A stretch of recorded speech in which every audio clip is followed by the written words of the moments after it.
अस्सलामुअलैकुम दोस्तों, उम्मीद है कि आप सब खैरियत से होंगे।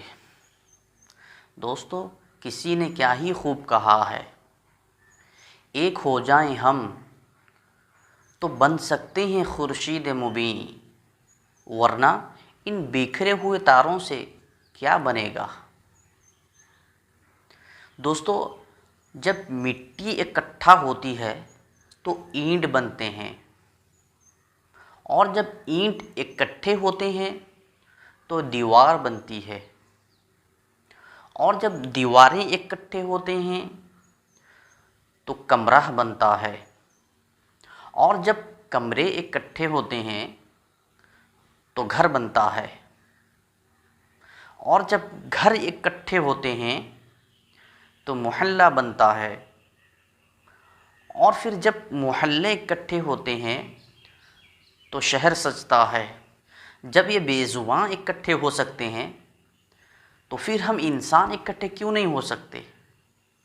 हम क्यों हिंदू मुसलमान सिख ईसाई में बटे हुए हैं, क्यों हम एक दूसरे से नफ़रत करते हैं, क्यों हम एक दूसरे के खून के प्यासे रहते हैं। कहीं कोई पॉलिटिकल फ़ायदा हमसे तो नहीं उठा रहा है, कहीं कोई हमको इस्तेमाल तो नहीं कर रहा है। इसीलिए तो सरदार वल्लभ भाई पटेल ने कहा था कि एकता ही देश की तकदीर है, और जिस देश में एकता ही नहीं वो देश फ़कीर है। दोस्तों, अगर हम चाहते हैं कि हम अकेले रहें और दूसरे कोई ना रहें तो ये हो नहीं सकता। इसीलिए तो कहा जाता है, अनेकता में एकता की जो मिसाल हमारे इस मुल्क हिंदुस्तान ने पूरी दुनिया को दिखाई है, उसे बाकी रखना है। अगर सिर्फ एकता ही एकता हो, अनेकता ना हो, तो याद रखिए वो एकता भी बाकी नहीं रह सकती।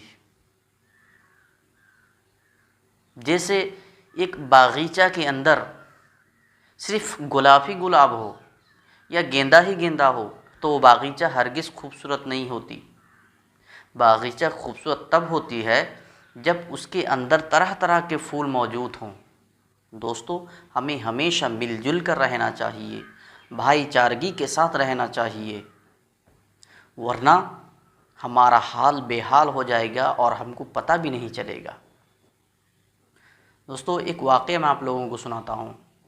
किसी जंगल में दो बैल रहते थे, और वो दोनों बैलों के अंदर आपस में बहुत दोस्ती थी, जिसकी वजह से उन पर कोई दूसरा जानवर हमला नहीं कर सकता था।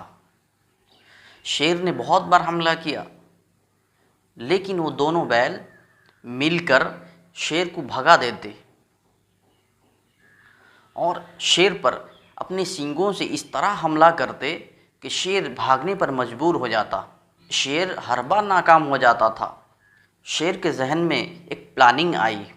उसने सोचा, अगर मैं इन दोनों के अंदर नाइत्तेफाकी पैदा कर दूं, दोनों को अलग अलग कर दूं, तो मैं अपने प्लान में कामयाब हो सकूंगा, जिसके बाद उन दोनों को खाने में आसानी होगी। शेर ये सोचकर एक अकेले बैल के पास छुप कर गया और कहने लगा, ए दोस्त, मैं तुम्हारा दुश्मन नहीं हूँ, बल्कि मैं तुम्हारा दोस्त हूँ। मैंने जब भी हमला किया तुम्हारे उस साथी बैल पर किया, तुम पर कभी नहीं किया, क्योंकि मुझे उससे बहुत नफ़रत है। मुझे तो तुम्हें देखकर खुशी होती है, लेकिन तुम्हारा वो जो साथी, उसको देखने से मुझे चिढ़ है और मैं उसे छोड़ूंगा नहीं। लेकिन हर बार खामखा तुम अपनी जान पर खेल कर उसे बचा लेते हो। तुम बहुत ताकतवर हो, वो तो कुछ भी नहीं, हमेशा तुम्हारी वजह से वो बच जाता। शेर के मुंह से बैल अपनी तारीफ़ सुनकर फूले न समाया, बहुत खुश हुआ और अपने साथी से बगावत करने पर उतर आया, और शेर से वादा भी कर लिया कि अब के बार मैं अपने साथी बैल का मदद नहीं करूँगा। शेर दिल में बड़ा खुश हुआ कि मैं इन दोनों को अलग अलग करने में कामयाब हो गया। शेर वापस आ गया। फिर दूसरे दिन शेर गया और उस बैल पर हमला कर दिया। वो बैल शेर को भगाने की बहुत कोशिश की, लेकिन उसका दूसरा साथी बैल उसका साथ नहीं दिया, जिसकी वजह से शेर उसे चीर फाड़ कर खा गया। और शेर फिर दूसरे दिन आया, उस दोस्त बैल को खा गया। तो दोस्तों, कहीं हमारा हाल ऐसा ही ना हो जाए कि लोग हमसे फ़ायदा उठाएं और हम आपस में लड़ते रहें।